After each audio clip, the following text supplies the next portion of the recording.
సూళ్ళూరుపేట నియోజకవర్గ ఎమ్మెల్యే గారు సంజీవయ్యతో మాట్లాడి గూడూరు నియోజకవర్గ కొత్తగా నియమించబడ్డ సమన్వయకర్త ఎమ్మెల్సీ మేరీ మురళి గారితో మాట్లాడి ఇద్దరిని తీసుకొని ముఖ్యమంత్రి గారి దగ్గరికి వెళ్ళటం జరిగింది. ఆయన వెంటనే స్పందించి అడిగిన నీరు విడుదల చేయడానికి సిద్ధమై దాని ప్రకారం అధికారులకి ఆదేశాలు ఇవ్వడం జరిగింది. నిన్నటికే నీరు విడుదల చేయటం కూడా మొదలైంది.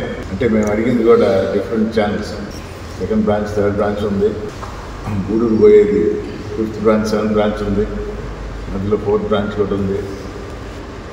ఇవన్నీ ఎక్స్ప్లెయిన్ చేస్తూ వివిధ లెటర్స్లో ముఖ్యమంత్రి గారు ఇస్తే అన్నిటికీ సానుకూలంగా స్పందించి ఇన్స్ట్రక్షన్స్ ఇచ్చారు. నీటి విడుదల ప్రక్రియ మొదలైంది. రైతులు ఆదుకోవటం మన ధర్మం.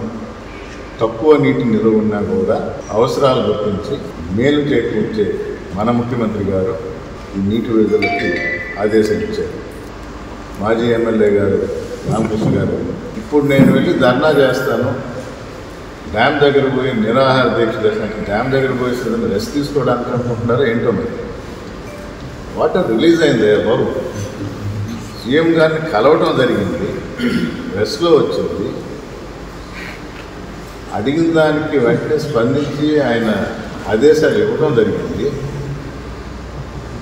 ఇరిగేషన్ వాళ్ళు కనుక్కుంటే చెప్తారు నిన్న వాటర్ రిలీజ్ కూడా చేశారు.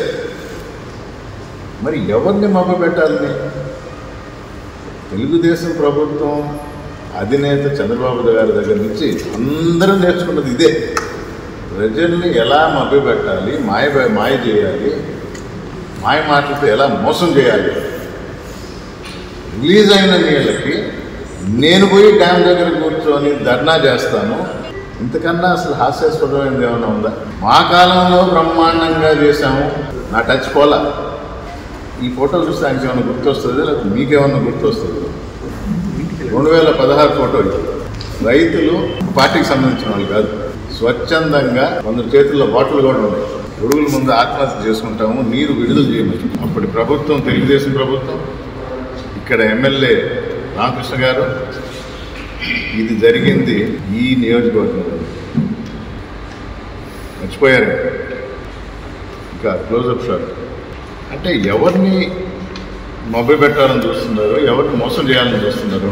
మీరు చేసిన ప్రతి పని, మీరు మాట్లాడిన ప్రతి మాట ఒకవేళ ప్రెస్లో వస్తే ప్రింట్ మీడియాలో అందుబాటులో ఉంటుంది, వీడియోలో ఉంటుంది.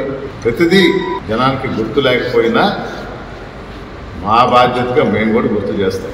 మంచి చేయాలని కోరుకోండి.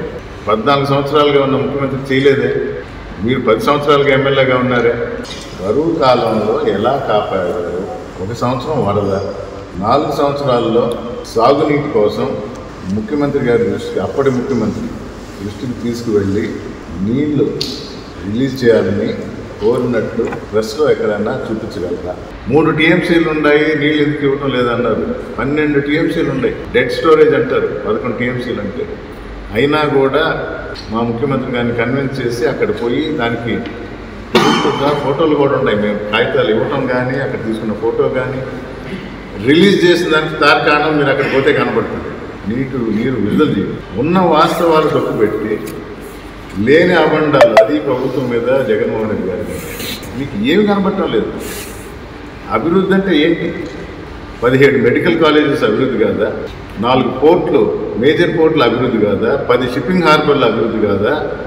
ఒక వెంకటగిరి నియోజకవర్గంలో 107 సచివాలయాలు ఉంటే ప్రతి దగ్గర ఒక గ్రామ సచివాలయం, ఒక ఆర్బీకే, రైతు భరోసా కేంద్రం, ఒక వెల్నెస్ సెంటర్, ఒక మిల్క్ కలెక్షన్ పాయింట్. ఇవన్నీ అభివృద్ధి కాదా? ఏదైనా విషయాలు కొన్ని తెలుసుకొని మాట్లాడితే మంచిది. తెలియకుండా ధర్నా చేసి అక్కడ పోయి కూర్చొని ఏదో చేసామనుకొని మేము ఏదో రిలీజ్ చేసామని మాయ మాటలు చెప్పి ప్రజలైతే నమ్మరు.